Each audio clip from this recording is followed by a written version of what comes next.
These are mornings filled with meaningful business talks, giving you useful advice on how to win at your career. I am Mayan, and you are watching Daily Insight. Joining us in this episode is a young lady who turned her hobby into a business. She is a medical claims specialist by profession, working full-time and runs her business on top of that. She is Caitlin Garcia, owner of Cait and Candles. Hi, Caitlin. Hi, thanks for having me. Oh, thank you. Welcome to Daily Insight. So, Kate, again, thank you for joining me today. Let us start by having you tell us more about yourself and your business. Sure. So my name is Caitlin Garcia Paciente. Cait and Candles started as a hobby. I love candles. I would always buy candles, but I one day I was just curious on how to make them, and then I started watching online videos, YouTube tutorials, and then I bought my first kit, and that's how it started, just as a hobby. Because I'm kind of introverted. I like creating things. I like having new projects to make. So that was it. It was just really a hobby. Introvert projects, basically. I think that's what really introverts do, like artsy crafty, you know? Yes. And so can we talk about the process, Kate, like Mhm. the science or the technicalities of making candles? It's really easy. Okay. Even if those who wants to learn how to make candles, if they just watch YouTube videos or tutorials, it's very easy. I started making it like October of 2015, if I'm not mistaken. I did not start selling until January of 2016. Oh, so tell me about that time, that moment when you said, okay, these are good candles. I'm going to sell them. I'm going to make this my side hustle. So basically, at that time, I was a full-time student in the morning, and then I was Mhm. working part-time at night. Wow. So, we have bills. There's Yeah. bills to pay. So basically, I was just like, you know what? Because once I posted it on social media that I was making candles, people are like, oh, we would be willing to buy candles. Like Oh. we would like to try it. So at that time, I was like, why not? Let me post it. So I posted it. I said, if you guys would be interested in buying, or like just to support me financially.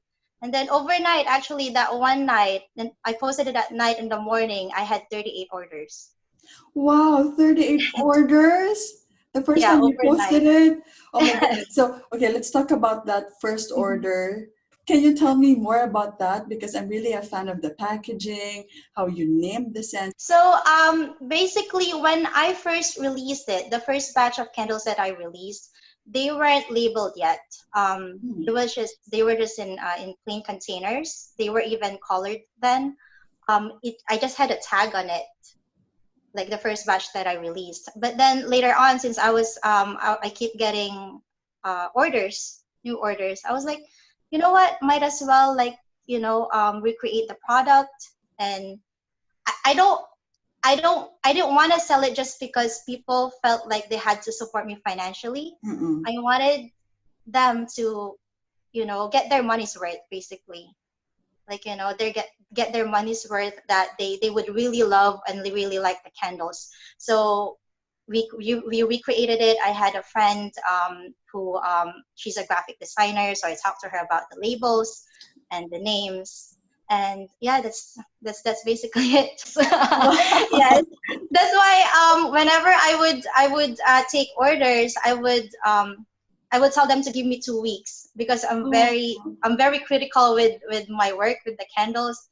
It would take me like 2 weeks time to create a batch, because I want it to be polished. That's why. that's amazing. I think that's a very good characteristic of an entrepreneur, you know, perfectionist Uh-huh. kind of entrepreneur. So the materials, Caitlin, I hope it's not a trade secret that you're broadcasting to the public. But can you tell us about, like, dealing with suppliers, all the materials that you used? Mm-hmm. Yeah, so basically I have I buy products from two or three suppliers. They're US based suppliers, so they're pretty popular actually in the candle making business. So whoever, like, wants to start making candles, they're very popular. That's so nice of you. What was the motivation of making this a side hustle? Let's be honest, because I'm business minded also. Of course, financially, like, that was the main purpose of releasing the products to the public, in order for me to earn extra from it and to help me out financially. And secondly, it's basically sharing my passion for the candles, or sharing, it's basically sharing part of myself to to the people that supports me in terms of that. That's a very nice motivation. That's absolutely valid. Like, it's Mhm. not just, of course, the financial, but of course that's the main one. Every business, that's the goal. Yeah. But also is to share your passion, share your hobby, share a piece of yourself to the public. So how are you managing the business? Can we talk about that side of running the business? How's the managing or marketing? Mhm.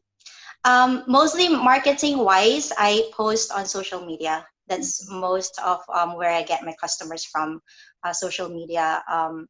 Most are, my already my friends, or when they see it on social media, they share it to their loved ones. I do get customers from other states. I do, what do you call this? I do ship the products.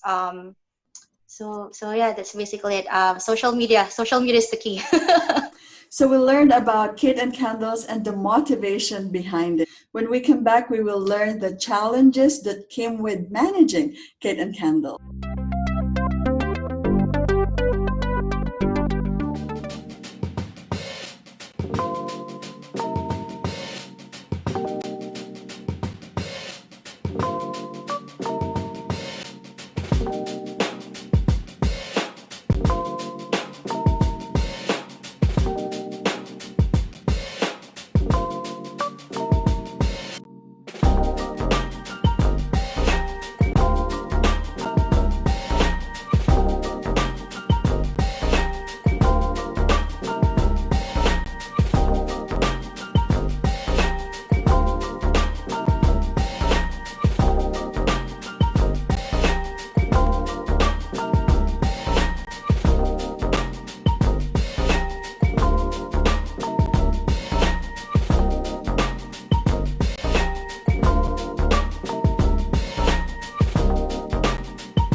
Welcome back to Daily Insight. We are still with Caitlin Garcia Paciente, founder and owner of Cait and Candles.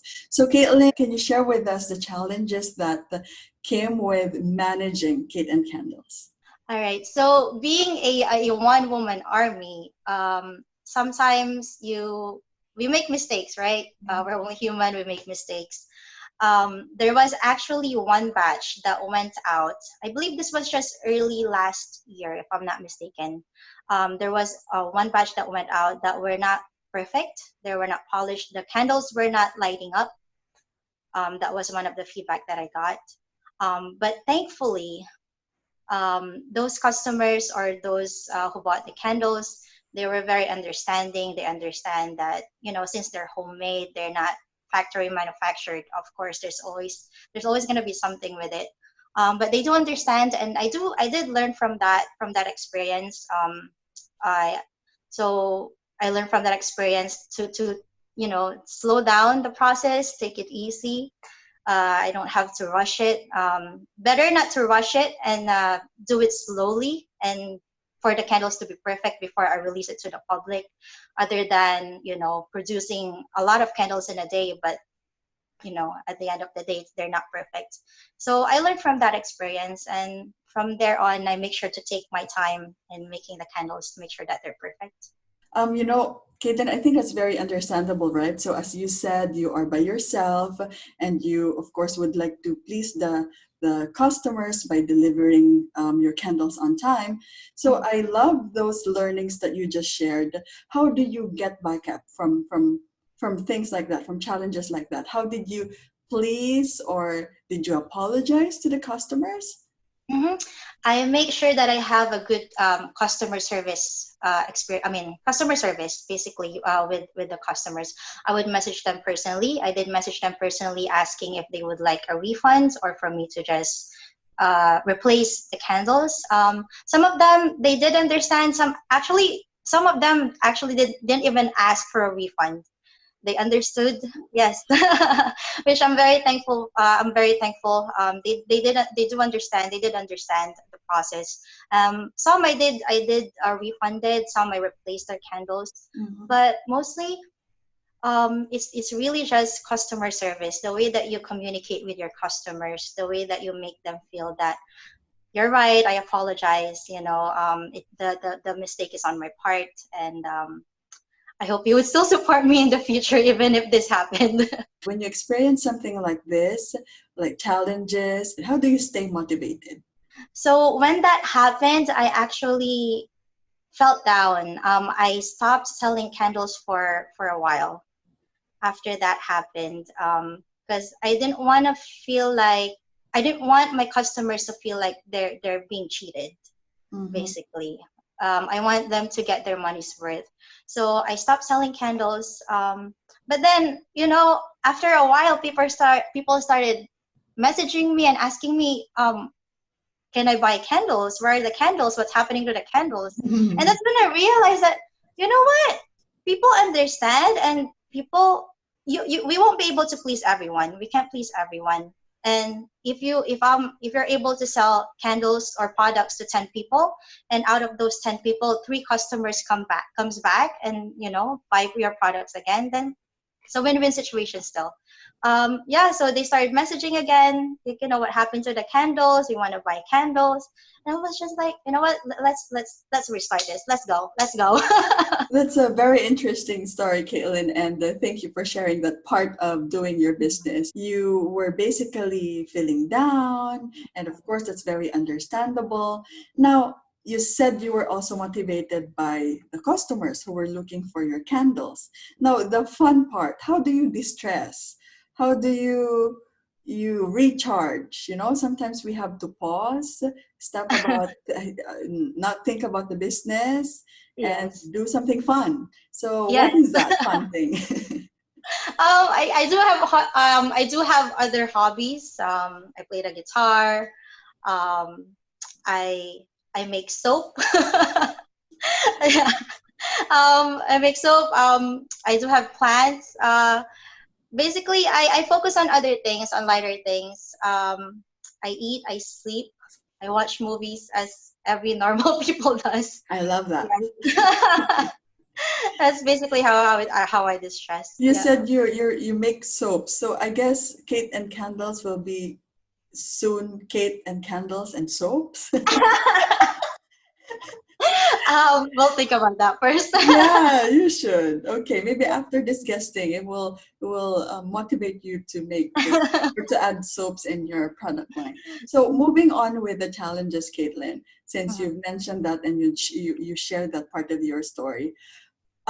In this time of pandemic, right? This very uncertain and very challenging time. How is Kit and Candles affected by the pandemic or by our current situation right now? Yes, Cait and Candles is also affected by this pandemic. The sales that we had from the beginning of this year, compared to now, it really declined. Um, so what I do is I just post on social media. I do message my friends about it also, just to remind them that, hey, we're still here. We're still here. The products are still here. And I do get sales from those still. Not as much as we had from the beginning of this year or even late of last year, but we still get sales, thankfully, up to now. Well, many have lost their jobs during this time of pandemic. Many too are taking this opportunity to create something, come up with a business or side hustle as you call it. Now, what are your thoughts about that? I think this is the perfect time to discover or even rediscover yourself and your passion. I'm so happy. I do have some friends that would message me and they'd be like, should I start selling this? Because they would start baking, they would start crocheting, they would start, like, artsy stuff. And I'm just like, yes, do it, do it. And yeah, some of them started selling when this pandemic happened. Some started their own business with their own crafts. So it's fun. You are already inspiring and motivating your friends without even you knowing, right?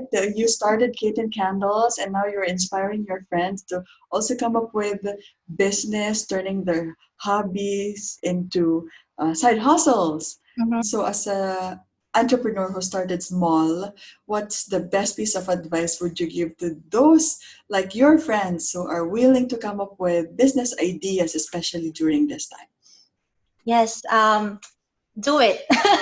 Just do it. One of the advice that I was given when I was starting, I was told start small, dream big. We need to take that first step in order for us to reach or attain what we want.